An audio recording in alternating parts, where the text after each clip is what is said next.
What is a cyber attack? A cyber attack is a malicious and deliberate attempt by an individual or organization to breach the information system of another individual or organization. Usually, the attacker seeks some type of benefit from disrupting the victim's network. So, how cyber attacks work? How often do cyber attacks occur? Cyber attacks hit businesses every day. Former Cisco CEO John Chambers once said, "There are two types of companies. Those are those that have been hacked and those who don't yet know they have been hacked." According to the Cisco annual cybersecurity report, the total volume of events have increased almost fourfold between January 2016 and October 2017. So why do people launch cyber attacks? Cybercrime has increased every year as people try to benefit from vulnerable business systems. Often, attackers are looking for ransom. 53% of cyber attacks resulted in damages of $500,000 or more. Cyber threats can also be launched with ulterior motives. Some attackers look to obliterate systems and data as a form of hacktivism. What is a bonnet? A bonnet is a network of devices that has been infected with malicious software, such as a virus.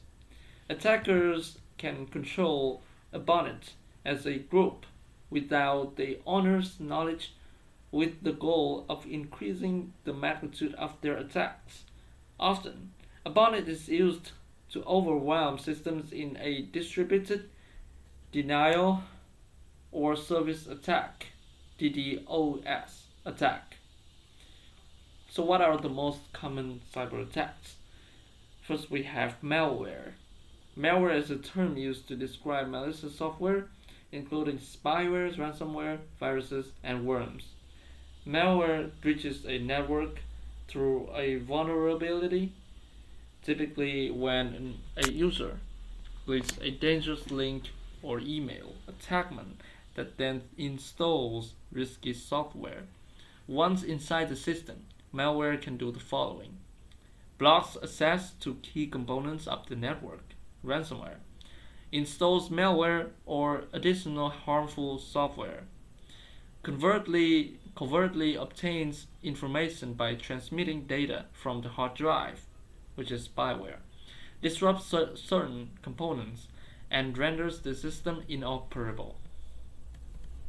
So phishing. Phishing is the practice of sending fraudulent communications that appear to come from a reputable source, usually through email. The goal is to steal sensitive data like credit card and login information, or to install malware on the victim's machine. Phishing is an increasingly common cyber threat. Man in the middle attack. Man in the middle attack, MITM attacks, also known as eavesdropping attacks, occur when attackers insert themselves into a two-party transaction. Once the attackers interrupt the traffic, they can filter and steal data. Two common points of entry for MITM attacks. 1. On unsecure public Wi-Fi, attackers can insert themselves between a visitor's device and the network. Without knowing, the visitor passes all information through the attacker. 2. Once malware has breached a device, an attacker can install software to process all the victim's information. The denial of service attack. A denial of service attack floods systems, servers, or networks with traffic to exhaust resources, and bandwidth. As a result, the system is unable to fulfill legitimate requests. Attackers can also use multiple compromised devices to launch this attack. This is known as a distributed denial of service DDoS attack. The SQL injection. A structured query language injection occurs when an attacker inserts malicious code into a server that uses SQL and forces the server to reveal for information it normally would not.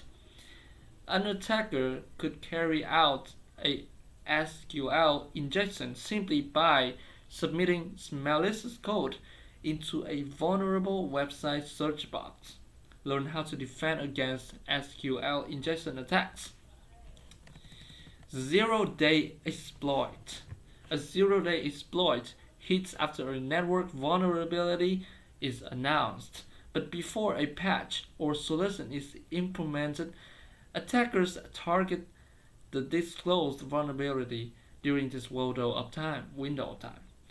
Zero-day vulnerability threat detection requires constant awareness. And finally, we have DNS tunneling. DNS tunneling utilizes the DNS protocol to communicate non-DNS traffic over port 53. It sends HTTP and other protocol traffic over DNS. There are various legitimate reasons to utilize DNS tunneling. However, there are also malicious reasons to use DNS tunneling. The VPN services. They can be used to disguise outbound traffic as DNS, concealing data that is typically shared through an internet connection. For malicious use, DNS requests are manipulated to exfiltrate data from a compromised system to the attacker's infrastructure. It can also be used for command and control callbacks from the attacker's infrastructure to a compromised system. So learn more about DNS tunneling.